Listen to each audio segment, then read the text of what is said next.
आज हम आपको खाटू श्याम जी मंदिर लेकर चलते हैं। वहाँ पे पंडित जी से पूछेंगे ये खाटू श्याम जी कौन थे। आइए पंडित जी से बात करें। लो पंडित जी बताओ खाटू श्याम जी कौन थे। दर्शकों सबको राधे राधे। एक्चुअली खाटू श्याम जी भीम के जो पुत्र थे घटोत्कच, उनके भी पुत्र थे, यानी कि भीम उनके दादाजी लगे। अब खाटू श्याम जी उसको बहुत समय बर्बरीक के नाम से जाना जाता था। अच्छा। जो आज उनको खाटू श्याम जी की पूजा होती है, उस समय खाटू श्याम जी नहीं, बर्बरीक नाम से प्रसिद्ध थे। उनका नाम बर्बरीक था। उनकी माता का क्या नाम था। उनके दादी का नाम हिडिम्बा था अच्छा। और उनके माता का नाम मेरे को ध्यान नहीं है। माता का नाम ध्यान आएगा जब बता दूंगा। अच्छा। और अभी देख के बताता हूँ। वो दादी के सानिध्य में ज़्यादा रहे थे, माता के सानिध्य में कम रहे थे वो। कृष्ण भगवान को ये बर्बरी कहाँ से मिले थे। उनको पता था कि बर्बरिक, कृष्ण भगवान को भीम ने उनका परिचय कराया था कि ये हमारे बर्बरिक है। और बर्बरिक को ये वरदान प्राप्त था कि 3 तीरों में, मात्र 3 तीरों में विश्व की किसी भी सेना के लिए वो ख़त्म कर सकते। अच्छा मतलब पूरी कहने का मतलब ये है पूरी कि सेना को खत्म कर विश्व सकते। के मतलब सिर्फ तीन तीरों से किसी भी सेना को, कितनी भी बड़ी सेना रही हो, चाहे चाहे पूरा विश्व क्यों ना आ जाए, अच्छा। उसको ख़त्म करने की क्षमता रखते थे। हाँ तो क्या हुआ था अब ऐसा। लोग इतना ही जानते हैं कि ख़त्म कर सकते हैं, हम्म। लेकिन उसमें से कुछ निर्दोष प्राणी भी होते हैं। हम्म। कुछ युद्ध कर रहे होते हैं, कुछ युद्ध नहीं कर रहे होते हैं सेना में। अच्छा। कुछ उनके सारथी होते हैं जो घोड़े चलाते हैं, रथ चलाते हैं। हम्म। तो उन तीन तीन तीरों की महत्ता ये थी। पहला तीर चलाते थे हम्म। तो वो अपने जो योद्धा थे हम्म। उनको चिन्हित कर लेता था वो तीर, अच्छा।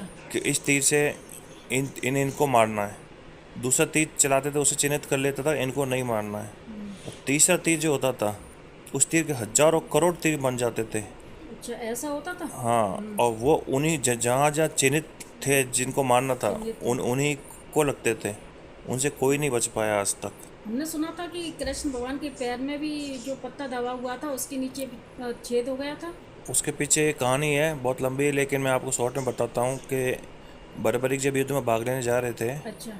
तो उनको एक वरदान प्राप्त था कि हारे का सहारा। उनके गुरु ने कहा था कि आप को हारे का सहारा बनना है, यानी जो हार रहा है उस मुसीबत में उसका साथ देना है। अच्छा अच्छा चाहे तो वो कृष्ण, पांडव हों चाहे कौरव हों।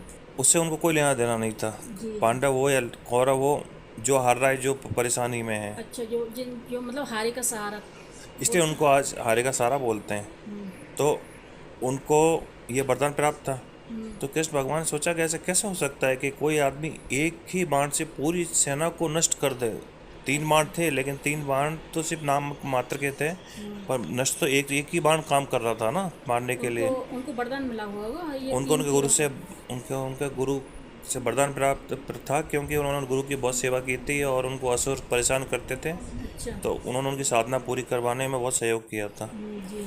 तो वो हालांकि राक्षस जाति थे, लेकिन भीम और हिडिम्बा के उसके वो उनके दादा लगते थे और घटोत्कच के पुत्र थे। अच्छा अच्छा। तो इस कारण से उन्हें बहुत महाबलशाली थे वो। हम्म।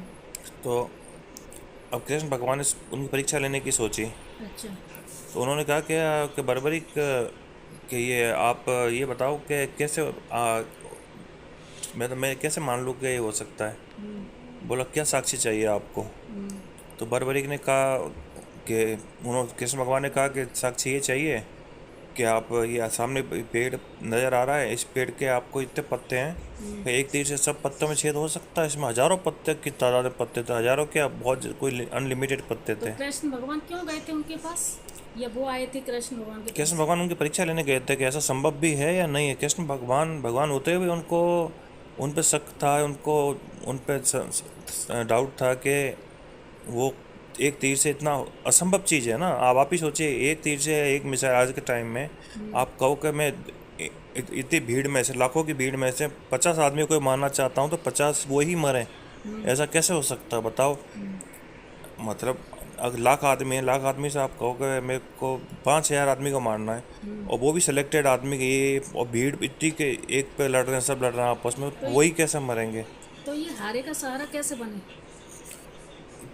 हाँ, आरे का सहारा ये ऐसे बने, मैं ये बताता हूँ मैं क्योंकि इनके गुरु ने वरदान, इनसे वरदान देते समय एक इनसे वो एक वो लिया था गुरु दक्षिणा के रूप में, कि आप अपनी इसका शक्ति का दुरुपयोग नहीं करोगे। जो आपको हारा हुआ दिखेगा, जो अधर्म जो दिखेगा आपको को हार रहा है, परेशान है, आप उसी का ही सहायता करोगे, न कि शक्तिशाली की। आप कमज़ोर की सहायता करोगे। कृष्ण इसलिए भगवान ने क्या बोला था कि कलयुग में आपको पूजा जाएगा, ऐसा क्या था? हाँ, तो कृष्ण भगवान ने, ये एक मिनट ये सुन लीजिए, कृष्ण भगवान ने पूछा, तो उन्होंने कहा कि ठीक है, मैं भी प्रभु अभी बताता हूँ ये करके। तो कृष्ण भगवान ने उन्होंने तीर चलाया, उन्होंने बर्बरिक ने, तो बर्बरिक ने चलाया, तो कृष्ण भगवान एक पत्ता जानबूझ के अपने अंगूठे के नीचे दबा लिया। अच्छा। उससे क्या है कि उन्होंने सोचा कि पत्ता ही नहीं है, पत्ता मेरे पैर के नीचे है, तो मेरे पैर को कौन भेज सकता है। सही बात है। तो तो उन्होंने देखा, तो एक तीर में सारे पेड़ के सारे पत्ते हो गए। तो छेद कृष्ण हो छेद गए। हो गए सारे पत्तों में। अब तो कृष्ण भगवान ने कहा, बर्बरिक तो मेरी परीक्षा में फेल हो गए, एक पत्ता क्या आप नहीं कर पाए प्रभु, कि ऐसा हो ही नहीं सकता, कि बताओ कहाँ है वो पत्ता। तो उन्होंने जैसे ही अंगूठा हटाया, तो बोला ये रहा, तो उस पत्ते में भी छेद हो गया था। अंगूठा सुना था, अंगूठा कमजोर हो गया था तो उनका। उनका जो तीर लगा ना, वो उस अंगूठे को भेद तो नहीं पाए, लेकिन उसके जो किरण गई उसके अंदर से, तो अंगूठे को पार करती हुई किरण गई, तीर तो नहीं भेज सका, लेकिन किरण गई, उस किरण से उनका अंगूठा इतना कमज़ोर हो गया था, उस पर साधारण तीर भी मारते, कुछ भी मारते तो आदमी मर सकता था। अच्छा, जैसे किसी ने। इसीलिए लास्ट में आपने सुना होगा कि एक बहेलिए के तीर मारने मात्र से ही कृष्ण भगवान मर गए थे, मतलब उनकी मृत्यु को प्राप्त हुए थे वो। तो यही कारण था। तो बर्बरिक को बहुत अफसोस हुआ कि उनके साथ ऐसा हुआ। तो कृष्ण भगवान ने बर्बरिक से कहा कि आप ऐसा करिए, इस युद्ध में भाग मत लीजिए, चले जाइए। उसने कहा कि पांडव सेना कमज़ोर है, तो मैं पांडवों की तरफ से लड़ूंगा तो पांडव जीतेंगे। तब उन्होंने भविष्य दिखाया कि आज पांडव सेना की तरफ से आप लड़ोगे तो कौरव कमज़ोर हो जाएंगे कल, और कल कौरव कमज़ोर हो जाएंगे तो आप कौरवों की तरफ से लड़ोगे तो पांडव खत्म हो जाएंगे सारे, आप अपने कुल को ही नष्ट कर दोगे। तो उन्होंने कहा कि मैं योद्धा हूँ, नहीं जा सकता। तो उन्होंने फिर शीश में उन्होंने आप बताए मुझे क्या करना चाहिए, कि मुझे मेरा शीश दान में दे, आपका शीश दान में चाहिए। अच्छा।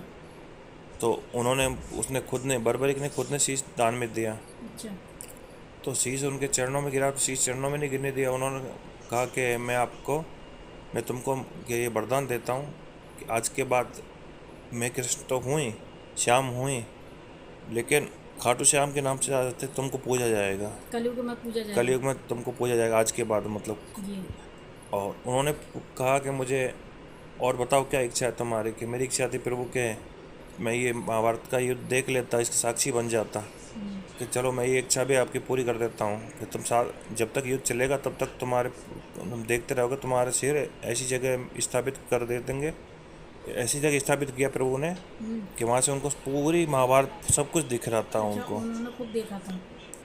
जब तक महाभारत पूरी नहीं हुई, जब तो तब जाके फिर लास्ट में जब पूरा युद्ध पूरा हो गया, उसके बाद कृष्ण ने भगवान उनको वरदान दिया कि तुम्हें खाटू श्याम के नाम से पूजा जाएगा, लेकिन एक वरदान और देता हूँ मैं तुम्हें, अच्छा। कि भाग्य का लिखा, कहते हैं विधाता भी लिखा नहीं बदल सकता, हाँ। लेकिन तुम्हारे का सहारा हो तो आप तुम्हारे पास जो भी आएगा तुम उसके मतलब जो भाग्य में उसको वरदान तो दे ही सकोगे उसको, लेकिन जो भाग्य में लिखा है उसको तो कर ही सकोगे, लेकिन भाग्य में जो गलत लिखा है उसको भी तुम, अगर वो अच्छा आदमी होगा तो और तुम चाहोगे तो उसको भी बदल सकते हो तुम। इसलिए आज उनको हारे का सहारा कहते हैं। कोई भी दुखी जाता है तो उसमें वो वहाँ से जीत के ही आता है, मतलब हारे का सहारा मतलब। मतलब सहारा बनते तो हैं आज खाटू वो श्याम जी। खाटू श्याम जी, हर किसी का आज खाटू श्याम जी के नाम से इसलिए जाना जाता है कि हारे का सहारा, इसके पीछे ये कहानी है कि हारे का सहारा वो बने।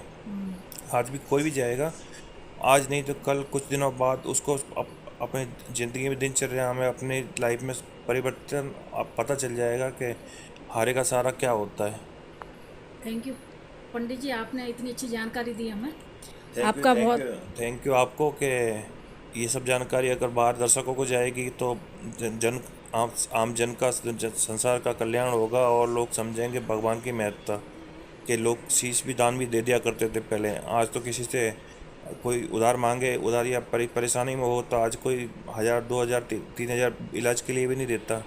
हाँ, देने वाले कुछ देते हैं, लेकिन ज़्यादातर लोग देते नहीं हैं। लेकिन उसको सोचो कि वरदान मांगने को सब तैयार रहते हैं, कि हम ये हो जाएंगे, हमको ये चाहिए वो चाहिए, लेकिन शीश मांग लिया, शीश तक दे दिया उन्होंने, तब उनको ये शक्ति मिली, ये वरदान मिला कि जो आज तक कृष्ण भगवान से ज़्यादा उनको पूजा पूजा जाता जा है। रहा है, सही बात। तो ये इसके पीछे ये कहानी थी। आपका बहुत बहुत धन्यवाद। अगले चलो आपका भी अगली धन्यवाद, बार भगवान सबका कल्याण करे। आपको अगली बार आपको किसी और बात की जानकारी आपसे मिलेगी, हम आपसे जानकारी लेने आएंगे। बिल्कुल, अवश्य अवश्य। किसी और टॉपिक पर आपसे मुलाकात होगी। और जानकारी का तो ऐसा है, तो कोई कोई उसका कोई लिमिट होती नहीं है, लेकिन जितना भी हम जानते हैं, ज्ञान का तो भंडार है, लेकिन जितना भी मुझे होगा मैं पूरी कोशिश करूंगा कि अपना जो भी है बता सकूं। बस आपका साथ बना रहे तो हमारे और दर्शकों की बस जो जानकारी मिलती रहे। हमारा साथ तो है ही, धन्यवाद। बस भगवान का आशीर्वाद चाहिए। और मैं कहता हूँ पूरे संसार पे सर्वे जीवो भवन्तु जी जी, सुखिनः, बिल्कुल सही बात। यानी कि सब पूरा संसार, सब लोग, हर जीव सुखी रहे, हमारी तो यही कामना है। जी सही बात मानव है। जीवन में हम कुछ क्षणों के लिए आए हैं, जी कोई जी। 10 साल, किसी को 3 दिन पहले जाना है, किसी को 6 दिन बाद जाना है, अमर तो है नहीं, लेकिन फिर भी तेरा मेरा, हम चाहते हैं कि सबके मन से ये भावना हटके शुद्ध भावना आवे अंदर, सहायता की भावना आवे एक दूसरे की। बस इतना ही मेरा भगवान से प्रार्थना है, इतना ही कहना है। चलो दर्शकों, आपसे अगले टॉपिक पे फिर मिलते हैं। राधे राधे।